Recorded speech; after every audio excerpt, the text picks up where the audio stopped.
Welcome to a new test and teardown video. This time we're going to look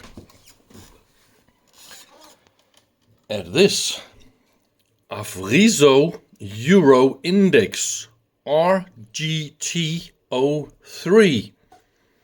It's a smoke analyzer compact computer, and I think I got the whole package here with everything. New filters, new thermal paper. I think this is not a spare sensor, but this is an old broken one.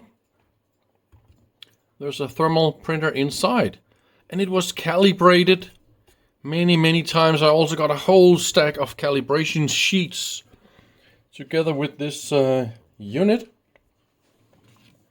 All sorts of funny things. I don't know exactly what to use this for. I think this screw is something you screw into where you want to stick in the sensor. See, here we go. There is some sort of little micro probe out there. And then two hoses. And one of them goes through a filter unit with a magnet. Look at that. So if there's any liquids, it goes in here. And then there's a filter in here, right? And one more super fine filter. And then that one goes into the test inlet. The other one is just for measuring the pressure.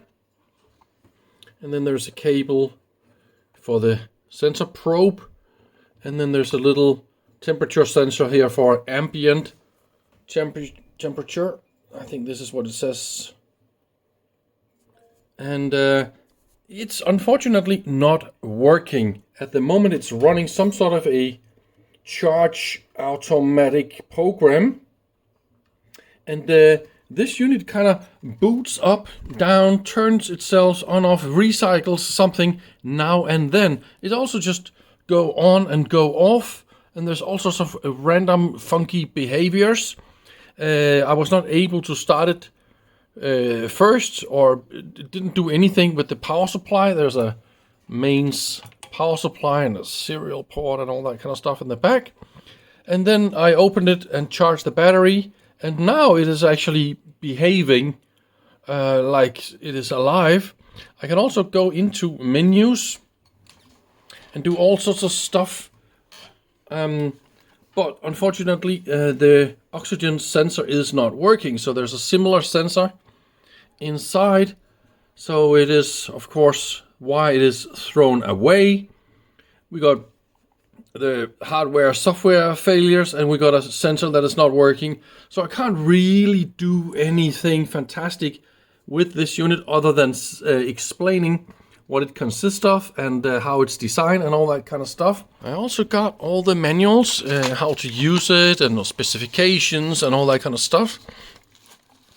It shows here all the different things that it's doing, temperatures and oxygen and all sorts of CO2 and yeah. So yes, that is all these things it can measure. Quite a lot of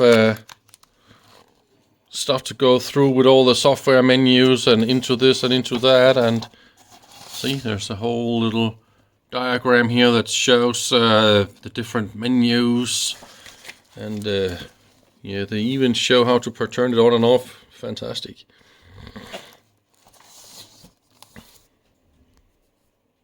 So this unit is from about 1996. At least that is the first calibration sheet I could find. And there's a nice thermal printer in here. Everything is in a very high quality, really beautifully designed, and it's, of course, see, I didn't touch anything. And this is exactly what happens. It's doing all sorts of funky stuff. Why are you doing this? So it's turning on one of the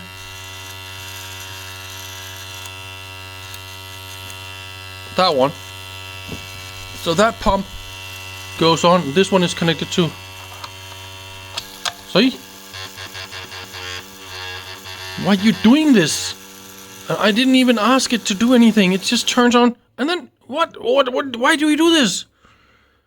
That's so weird. So the way that this thing works, I think, right?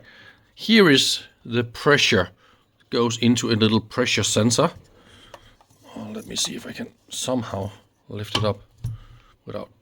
This is difficult. See, there's a pressure sensor right there. CPUs and RAM and all that kind of stuff. Yeah, that will be the serial port. And see the wires to the serial port. Power supply input. And there's a big hefty, they call this 6 volts, but it's of course 7.2. It's a nickel cadmium. And that is connected right here. Ooh, what is wrong with that? This can't be good. Anyway,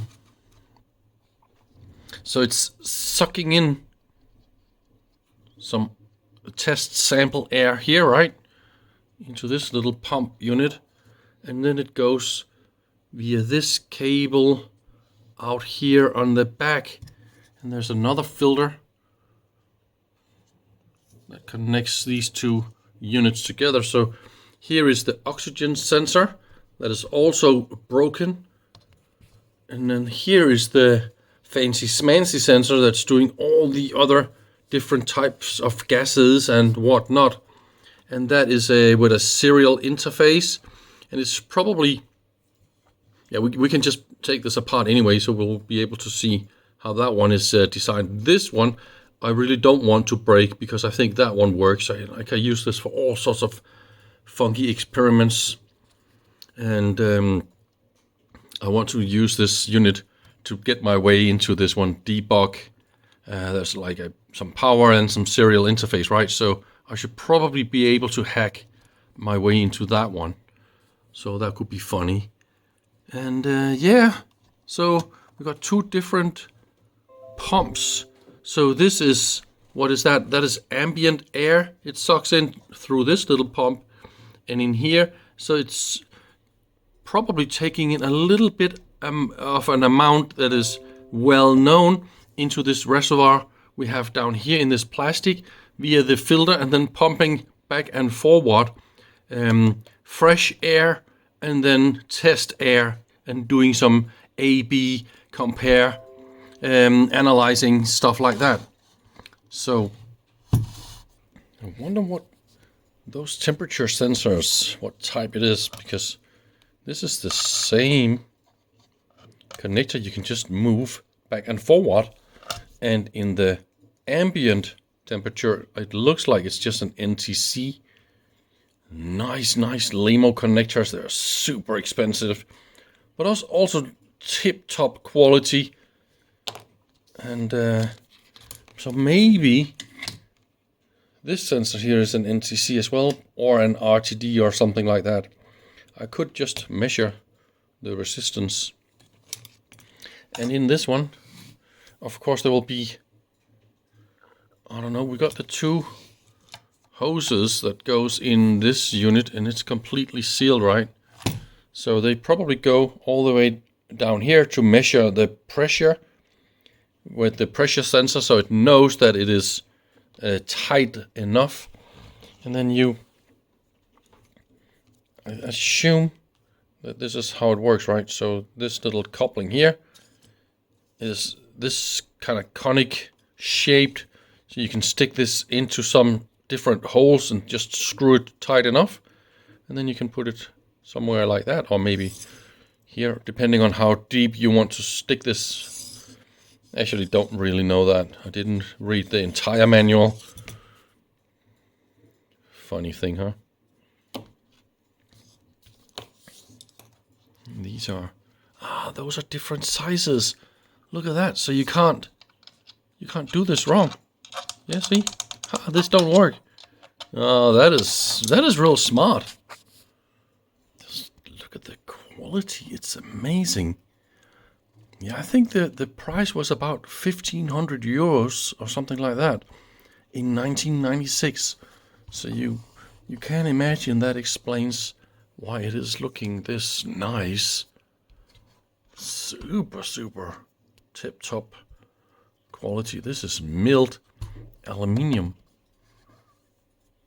Wow, man, this is nice. And that will be this interesting sensor.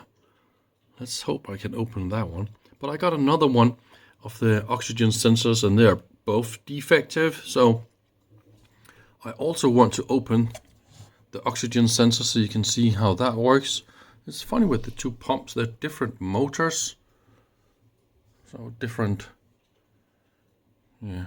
But those are also super cool to reuse for all sorts of funny little projects. So all in all, it was a pretty good score. Just too bad I can't use it for anything the way it is.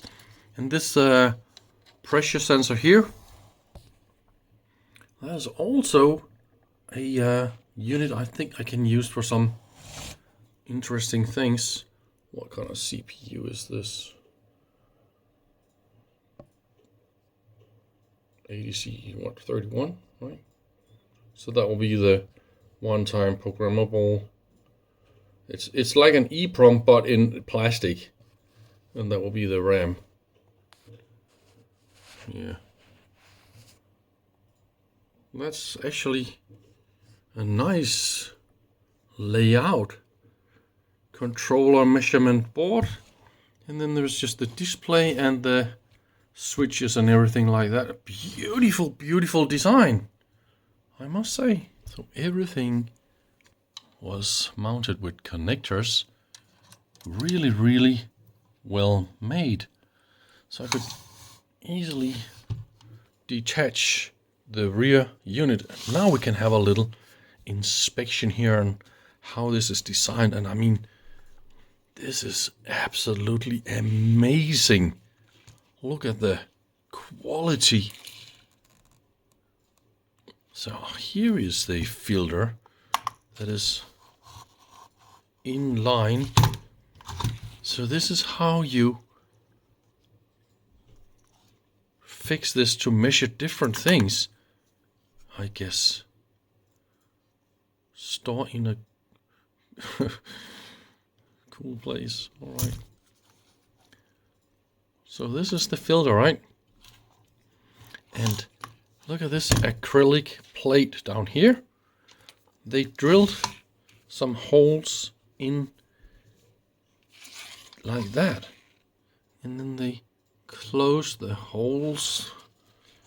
And that is how they got into this area here. There's a rubber gasket. And then there's another hole here to connect to the outside. So here is the outside. And there's also outside there 2 holes that goes in and out, so it can suck that air you're measuring into. Really? And then depending on how this one also sucks via the filter. See, that one goes here, and then it goes via that sensor. So yeah, that's probably how it works. So you can, depending on how you pump back and forward, you can move air from outside via the sensors, and the same with this one, right? Interesting. It's just beautifully made. I gotta say that. Yeah. This sensor here is interesting. I want to see if I can check this out. So a range, CO, and serial numbers and all that kind of stuff. Yeah, we need to take all this apart, definitely. So this is the sensor unit. I kind of removed it. So look at that. we got, this one is connected, tiny little hole here and a tiny little hole here, and then there is a volume of exactly the same size and the same hole, and of course a tiny little hole in here. So what they're doing here is the manifold principle of pressure dividing. So of course this one is a lot thicker, and that tiny little hole here, so that means when you're pumping, you will pump at exactly the same rate into these two volumes, because they're, you see, exactly the same. So that's interesting. And then the volume here is also the same. It's also the same kind of hole right here. So that is also how it is connected, again with a tiny little hole here. So they're really trying to, you know, divide the volume equally. That is interesting. Look how that is made, and that is for a reason. So this is the other oxygen sensor, and I think I know why this one was thrown out. Look at that, it's completely cracked. So this is the name and number for this unit, but probably I can crank it up a little bit more, and let's have a look what's inside this oxygen sensor. It's connected to some two parts of the sensor up here, and it smells like the worst kind of chemical shit in here. And then I tried to open it here, but I'll have to go and saw it open. But what the heck is going on here? Some nasty chemicals, stinker, poison, I don't know. I am now inside the oxygen sensor, and the fun thing is with this one is we got an electrode in each end of this funny material here, and it smells really bad, and it is insanely heavy. And yeah, I was able to go and Google a little bit around, because I had the name, the 2FO oxygen CT cell sensor, right? So I found one on eBay, and it's about $100 for a sensor like this. I also found the web page where they explain how these sensors work. So that's pretty cool. And they also explain about this material being lead. So it seems like this lead is in a sort of metallic, porous material, kind of special way. So air can go through it, right? And then it generates a voltage and a current depending on how you load this. And then you put in oxygen. That is actually the energy source for this kind of a battery style cell. Oops. And it's, yeah, now I need to go and clean my fingers, but that is how these detectors work. And they have, of course, a limited lifetime. The more times you give them more and more oxygen, they kind of wear down, and then they stop working, and then you just need to replace them. So just like any other battery, really. But it's a pretty nice way that this is made. There's a little O-ring here, and then you click them in like that. So I put in a voltmeter here so we can have a little look what is going on. Let's see if I can make a little demo. It's super dirty here. Millivolts and DC, and then all you have to do is just push in a little bit of air into it, and then you get, see, and then the voltage goes up, because I was able to kind of push the air, because when I do like this with my finger, I kind of press the air inside. So you need a pump to actually pump it actively into the cell, and then you just wait until the oxygen goes into all these little tiny little holes, and then it starts to create some energy, and this can be measured, converted, and what not. So that's yeah, quite interesting how that worked. The other one here is also starting to crack, and the instrument, of course, say that this one is not working, and that's probably because the output here is way under tolerances. I don't know if it's easy to see on the video, but it started to crack here as well. It's not that much as the other one, but this one is, of course, also completely defect. I wanted to show you these really cool, little pumps. So what I did here, the other one, I just clicked out this little holder here in the back. Let's get a little bit of light. See, when this one rotates, this little piston goes up and down or something like that, right? It looks like a little piston arm in a motor, but there's a cylinder up here, I guess, or a membrane, and some valves, and this makes this a little pump. Quite nice, in fact. And the other one just got a more powerful motor, so it's probably also moving the piston more, so this one has a bigger diameter or something like that. Also, I wanted to show you the other sensor. This is also from the same company, and they sell this. This is the CO sensor.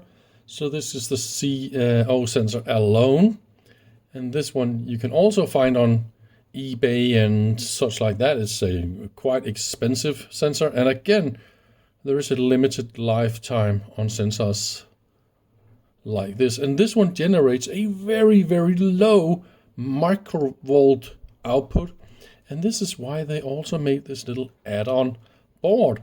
So by connecting this to the sensor, here those, I made some mistake, goes like this, right? How difficult is that to figure out? Anyway, like this, clickety click, and then you screw this down to the O-ring, and again you need to pump in the gas or the air in here, and then it will detect. And there's a little microcontroller, and we got references and op amps and all that stuff, and then I bet there is a serial output format for the measurements. So that one is quite interesting. So that will be the main circuit board, the main controller board.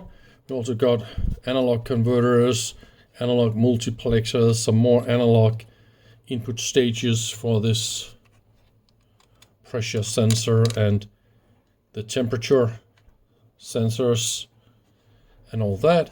The CPU is an ADC31 microcontroller, external memory, RAM, port expansion latches and all that kind of stuff.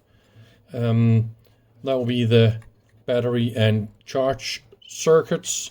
This is the backlight oscillator transformer. So its backlight is high voltage, high frequency that drives the LED, or no, the backlight, fluorescent backlight of the display.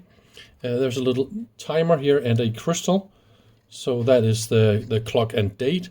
Funny thing is they didn't remove this white plastic here from the beeper. So that means the noise is at an acceptable level and it's not super annoying. Something to see here is, I removed the other screw here. That is a little bit funny. Why are we having a plastic isolation here where the nut is? And here, there's also a plastic isolation, but look at that. Here, the washer would have shorted some of the tracks. I mean, that is a little bit funny design, isn't it? So you really need to have this plastic isolator here to avoid shorting those tracks. I don't really like this type of design anyway. So I should be able to, lift these things apart. So it's a very, very well-made design, as you can see here. So here's how they make the membrane keyboard. It's not a classic membrane keyboard like that. It's just some thin plastic that is taped on here like that. And the thickness of the aluminium just matches the height of those micro switches. A more modern membrane keyboard. The little membrane metal pieces, they're incorporated into the sticky part here, and then it goes directly onto the circuit board. So this is a little old tech version of that. The printer. I think I earlier in the video said that, oh, look at that, it could be a thermal printer. But look at that. This is not a thermal printer. And what I just realized is, if we click eject here, look at that. This is the printer tape. So it is a needle printer. Isn't that amazing? A tiny little needle printer. And that is actually a little bit explained with all those transistors. Those are the ones that activates the needles, and then it moves the little head back and forward here, and then tickety tick, printing all the dots here. So that is how this this printer works. That is a little bit amazing. I really wanted to open this, but I'm so afraid of breaking it, because I kind of had the idea I could probably figure out the interface to this little printer unit, because it's just so nice. There's definitely a way to figure out the serial interface to the printer and just give it the 6-volt power supply, and then I have a cool little printer for some funny little project. I don't know. I just love to save these cool little items for funky projects, and so that is how it works. Anyway, I didn't want to make this video any longer than that. So, thank you very much for watching. See you soon again. Bye bye.